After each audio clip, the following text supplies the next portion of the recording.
योत्समानान् वीक्ष्याहं य एते अत्र समागताः धार्तराष्ट्रस्य दुर्बुद्धेर्युद्धे प्रिय चिकीर्षवः। अर्थात दुर्बुद्धि दुर्योधन का युद्ध में हित चाहने वाले जो ये राजा लोग इस सेना में आए हैं, इन युद्ध करने वालों को मैं देखूंगा।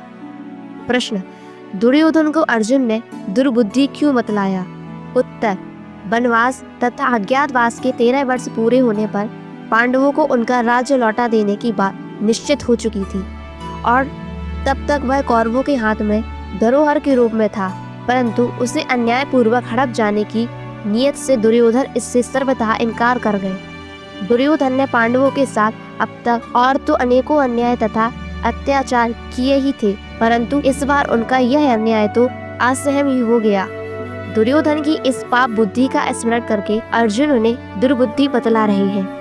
प्रश्न, दुर्योधन का युद्ध में हित चाहने वाले जो ये राजा इस सेना में आए हैं, इन युद्ध करने वालों को मैं देखूंगा। अर्जुन की इस कथन का क्या अभिप्राय है? उत्तर, अर्जुन का इसमें यह भाव प्रतीत होता है कि पाप बुद्धि दुर्योधन का अन्याय और अत्याचार सारे जगत में प्रत्यक्ष प्रकट है, तो भी उसका हित करने की इच्छा से उसकी सहायता करने के लिए ये राजा लोग यहाँ इकट्ठे हुए हैं।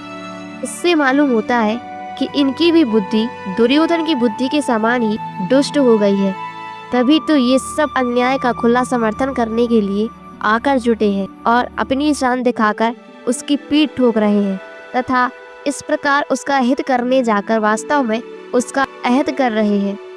अपने को बड़ा बलवान मानकर और युद्ध के लिए उत्सुक होकर खड़े हुए इन सबको मैं जरा देखूं तो सही कि ये कौन कौन है, और फिर युद्ध स्थल में भी देखूं कि ये कितने बड़े वीर हैं और इन्हें अन्याय तथा अधर्म का पक्ष लेने का मजा चखाऊं।